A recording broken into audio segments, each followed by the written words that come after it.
तो यार सब कुछ ठीक चल रहा है। मैं उम्मीद करता हूँ कि आप सब लोग ठीक हो। देखो फाइनली जो है स्पाइडरमैन का ट्रेलर आ गया, या फिर हम बोले कि टीजर ट्रेलर आ गया, क्योंकि इस यूट्यूब वीडियो के टाइटल में ही लिखा है टीजर ट्रेलर, वरना कौन सा टीजर 3 मिनट का होता है। और है ना, मुझे एक बात बताओ कि आप में से कितने लोगों को लगता है कि ये जो आज हम लोगों को टीजर ट्रेलर देखने मिला है वो मजबूरी में डाला गया है, कल जो भी कुछ कांड हुआ उसके कारण। तभी तो इन्होंने ऑफिशियल टीजर ट्रेलर पे सबटाइटल्स भी नहीं डाले हैं, क्योंकि ट्रेलर लीक हो गया उसके बारे में इन्फॉर्मेशन ना फैले, इसलिए हम लोग गड़बड़ में खुद ही ऑफिशियल टीजर ट्रेलर रिलीज कर देते हैं। या फिर ये सारी की सारी उनकी एक स्ट्रैटेजी थी, स्ट्रैटेजी हाइप बनाने की। पहले ट्रेलर का अनफिनिश्ड वर्जन जिसके अंदर ठीक से सीजीआई भी नहीं किया वो लीक कर दो ताकि फैंस हाइप हो जाएंगे, इतने महीने से वेट कर रहे थे, डूबते को तिनके का सहारा। और देखो सच बोल रहा तो कल जो ट्रेलर लीक हुआ था उसको मैंने अभी तक देखा नहीं है पूरा। चालू किया और चालू होने के बाद देखा कि मेरे और उस ट्रेलर के बीच में कितने सारे मोबाइल हैं। ट्रेलर की रिकॉर्डिंग मोबाइल से, उसकी रिकॉर्डिंग मोबाइल से, उसकी रिकॉर्डिंग मोबाइल से, जिसको मैं देख रहा हूँ मोबाइल पे। तो इसलिए वो वाला मैंने थोड़ा ही देखा था और उसके बाद डिसाइड कर लिया था कि मैं उस लीक ट्रेलर पे वीडियो नहीं बनाऊंगा। और एक बार मैंने डिसाइड कर लिया तो फिर मैं अपना वादा नहीं तोड़ता।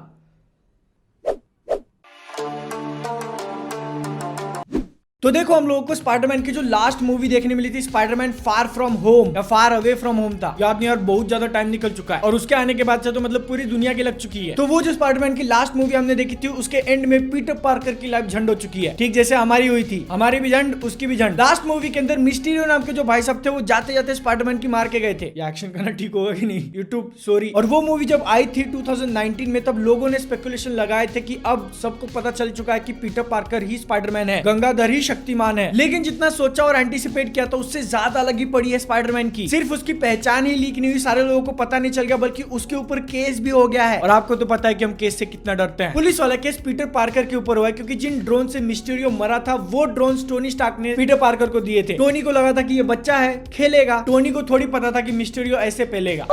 ये सारी सिचुएशन का सोल्यूशन निकालने के लिए स्पाइडरमैन जाता है किसके पास? डॉक्टर स्ट्रेंज, और कहता है कि भैया एक ऐसा जादू दिखाओ कि सब लोग स्पाइडरमैन के बारे में भूल जाएं, किसी को याद ना हो कि स्पाइडरमैन कौन है। लेकिन जब वो डॉक्टर स्ट्रेंज वाला सीन दिखाया ना, वहाँ पे एक विचित्र चीज ऐसी थी कि उसके घर के बाहर स्नो नहीं है लेकिन घर के अंदर बर्फ पड़ी है। ऐसे कहीं स्ट्रेंज भाई सब कुछ स्ट्रेंज तो नहीं करते वहां के जादू खेलते हैं, ठीक जैसे जादू को धूप पसंद थी इनको बर्फ पसंद है। एक है ना मजे की बात बताओ, जब डॉक्टर स्ट्रेंज वो स्पेल कास्ट कर रहा था ट्रेलर के अंदर कि पूरी दुनिया जो है वो स्पाइडरमैन के बारे में भूल जाएगी, उनके दिमाग से स्पाइडरमैन पीटर पार्कर है ये वाली मेमोरीज डिलीट हो जाएंगी। उस टाइम पे पीटर की लगी पड़ी थी कि यार मेरे दोस्तों का क्या होगा, मेरी फैमिली का क्या होगा जो मेरे बारे में पहले से जानते हैं, क्या एमजे मेरे को भूल जाएगी? अबे स्पेल मारने के बाद वो लोग अगर भूल गए तो फिर वापस से जाके तो उनको बता सकता है ना कि मैं ही स्पाइडरमैन हूँ। क्यों इतना टेंशन ले रहा है? मतलब dam is really a kid, सच में बच्चा है वो। लेकिन फिर उनसे जो बड़े वाले बच्चे हैं अपने डॉक्टर स्ट्रेंज भाई साहब, वो अपना मैजिक करते हुए हक देते हैं। जिस इंसान के नाम में ही स्ट्रेंज लिखा हो वो कैसे काम पूरा करेगा? वोंग जाते जाते बोल के गया था कि मत करना, नहीं करना है, लेकिन वो एक कहावत है ना कि इंसान के अंदर कुछ कीड़े होते हैं और जब वो मचलने लगते तो फिर इंसान का खुद के ऊपर काबू नहीं रहता। ठीक वैसे डॉक्टर स्ट्रेंज के साथ हुआ। उनको लगा अभी बच्चा आया है एक छोटा सा, जादूगर का खेल दिखा देता हूँ, अब भुगतो। तो अगर वोंग वहां पे होता तो फिर नहीं होता ये सब। मैं बोल रहा हूँ डॉक्टर स्ट्रेंज को हटा के वोंग को बना दो सीधा सॉर्सरर सुप्रीम जो भी बोलते हैं। बाय द वे अपने वोंग भाई साहब जा कहाँ रहे थे? अबॉमिनेशन से लड़ने। लेकिन वो वाला सीन देखने के बाद मेरे माइंड में आया कि यार ये हो कैसे गया? मतलब कि जो ये स्पेल कास्ट कर रहा है वो डॉक्टर स्ट्रेंज है, सॉर्सरर सुप्रीम। ये जो भी कुछ स्पेल वाली बात है उसके अंदर अगर टॉप पे कोई है तो फिर वो है डॉक्टर स्ट्रेंज। उनसे ऊपर वांडा मैक्सिमॉफ है, लेकिन वो बाद में। पीटर को ना सीधा वांडा के पास ही चले जाना चाहिए था, वो खुद ही उसको अपना बेटा बना देती। कितनी सही कॉमेडी कर दी ना मैंने। अब देखो मैं बोल क्या रहा था कि डॉक्टर स्ट्रेंज, उनसे इतनी बड़ी गलती हुई कैसे? मे बी जो स्पेल वॉन्ग को डेंजरस लग रहा था वो डॉक्टर स्ट्रेंज के लिए ज्यादा डेंजरस ना हो और वो उसको आराम से परफॉर्म कर सकते थे। लेकिन शायद जैसे उन्होंने ये करना चालू किया उसी सेम टाइम पे दूसरी जगह पे कुछ आइकॉनिक इवेंट्स हुए, जैसे कि वांडा का स्कारलेट विच बनना या फिर ही हू रिमेन्स का मरना। और मे बी इनकी वजह से डॉक्टर स्ट्रेंज का जो स्पेल है वो उल्टा पड़ गया। लोगों की मेमोरीज वाइप करने के बदले दूसरे रियलिटी से जो है स्पाइडरमैन के विलन आ जाते हैं। ऊपर से इसी ट्रेलर के अंदर डॉक्टर स्ट्रेंज ने खुद एक लाइन मारी है, Multiverse is a concept about which we know frighteningly little. अगर आप लोगों को ये सुन के समझ में नहीं आएगा तो फिर डॉक्टर स्ट्रेंज कहते हैं कि मल्टीवर्स नाम का जो कंसेप्ट है उसके बारे में उनको बहुत ही कम पता है। बताओ यार, डॉक्टर स्ट्रेंज को मल्टीवर्स के बारे में नहीं पता। यहाँ पे एक 13 साल के मार्वल फैन बॉय से पूछोगे तो फिर वो एक पूरी बुक लिख देगा उसके ऊपर। क्यों? आपको पता है ना मल्टीवर्स क्या है। मे भी शायद डॉक्टर स्ट्रेंज यूट्यूब ना देखते हो, लेकिन सीरियसली मजाक की बातें साइड में, एक्चुअल में डॉक्टर स्ट्रेंज को मल्टीवर्स के बारे में नहीं पता, ज्यादा नहीं पता, थोड़ा बहुत पता होगा। लेकिन यार सबसे ज्यादा बुरा लग रहा है अपने पीटर के लिए। बेचारा पीटर पहले से उसकी जिंदगी की लगी पड़ी थी, उसने सोचा ठीक है एक बड़े भाई साहब हैं जादूगर, जाता हूं उनके पास मदद मांगता हूँ, जिंदगी ठीक कर देंगे। उन्होंने उल्टा करके नहीं यूट्यूब देख रहा है। लेकिन सीरियसली डॉक्टर स्ट्रेंज ने मिस्टीरियो से ज्यादा मार दी है स्पाइडरमैन की, क्योंकि अब ऐसे विलेन जिसको स्पाइडरमैन कभी अपनी जिंदगी में शायद फेस भी ना करता, वो उसके सामने आके खड़े हो गए। ग्रीन गॉब्लिन और डॉक्टर ऑक्टोपस। अगर आप लोगों को नहीं पता कि ये कौन है तो फिर जो सबसे पहली स्पाइडरमैन मूवी आई थी 1 और 2 उसके विलन सही है। इन दोनों का जो रिवील है ट्रेलर के अंदर वो काफी ज्यादा बढ़िया था। और जब डॉक्टर ऑक्टोपस यानी कि डॉक ऑक आके बोलता है हेलो पीटर भाई, मजा आ गया। लेकिन मैं यहाँ पे नॉस्टैल्जिया वाला कार्ड नहीं खेल सकता, क्योंकि स्पाइडरमैन की वो पुरानी मूवीज मुझे बचपन में देखने नहीं मिली थी।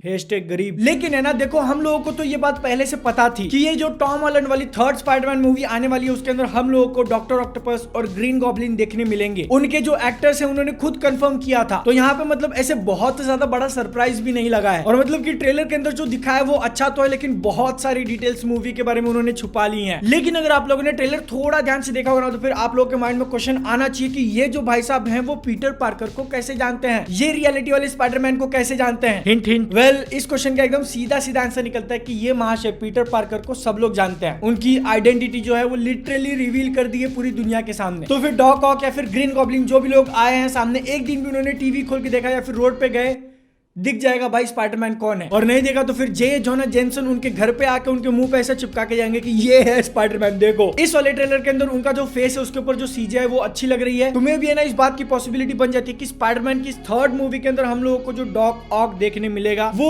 सेम ये वाला वर्जन नहीं है, क्योंकि ये तो उस मूवी के एंड में अच्छा इंसान बन गया था ना, तो इस मूवी में आके वापस से क्यों अटैक करेगा स्पाइडरमैन पे। ये मूवी यानी कि स्पाइडरमैन नो वे होम के अंदर हम लोगों को जो डॉक ऑक देखने मिलेगा वो मे भी किसी और रियलिटी से हो। और देखो इस मूवी के अंदर जो भी सारा कुछ ये तामझाम होने वाला है उसके पीछे का मेन रीजन क्या था, पीटर पार्कर को अपनी लाइफ वापस से नॉर्मल बनानी है। लेकिन ट्रेलर देख के लगता नहीं कि अब नॉर्मल होगी। पब्लिक में जो वो विलन बना है उसको फिर से हीरो बनना है, तभी तो वो जाता है ना डॉक्टर स्ट्रेंज के पास। तुम्हें भी ऐसा पॉसिबल हो सकता है कि इस मूवी के अंदर जब डॉक्टर स्ट्रेंज का स्पेल गड़बड़ हो जाए उस टाइम पे दूसरी रियलिटी से जो है विलन्स आते हैं स्पाइडरमैन से लड़ने के लिए, और यहाँ पे किसी भी दूसरे विलन को उठाने से अच्छा मार्वल के दिमाग में आया एकदम मस्त प्लान, स्पाइडरमैन की पुरानी मूवीज के जितने भी विलन से उनको उठा लेते हैं। हाइप बनेगी मतलब पलंग तोड़। पुरानी जितनी भी स्पाइडरमैन मूवीज थी उनके विलन्स आएंगे, अपना इस मूवी का जो पीटर पार्कर है उनसे लड़ेगा, पब्लिक सब कुछ देखेगी और पूरी दुनिया को पता चल जाएगा कि ये जो बालक है काफी अच्छा बालक है। पिक्चर खत्म। तो अगर आप लोग वेट कर रहे हो कि इस मूवी के अंदर हम लोग को बाकी के स्पाइडरमैन भी देखने मिलेंगे, वेल मिल सकते हैं, पॉसिबिलिटी जरूर है। लेकिन मैंने आप लोगों को एक ऑप्शन बताया जहां पे ये पॉसिबिलिटी नहीं भी है, क्योंकि जैसे मैंने बोला कि ये मूवी का पूरा फोकस होने वाला है स्पाइडरमैन को जो पब्लिक एनिमी बनाया गया उसको वापस से हीरो बनना है, और वो बनेगा कैसे, विलन से लड़के। ऊपर से अगर बाकी के स्पाइडरमैन एकदम लेट एंट्री मारी पिक्चर के एंड में, तो फिर सब लोगों का फोकस उनके ऊपर चल जाएगा, बेचारे ये स्पाइडरमैन के ऊपर कोई ध्यान नहीं देगा। देखते हैं क्या होता है। अगर आप लोगों को चैनल के बिहाइंड द सीन्स वगैरह जानने, कुछ अपडेट्स वगैरह आ गया तो फिर वो मैं देता हूं, इंस्टाग्राम पे फॉलो कर लेना। आप लोगों को ये ट्रेलर कैसा लगा नीचे कमेंट सेक्शन में बताना। मैं आप चलता हूं नेक्स्ट में। जय हिंद, वंदे मातरम।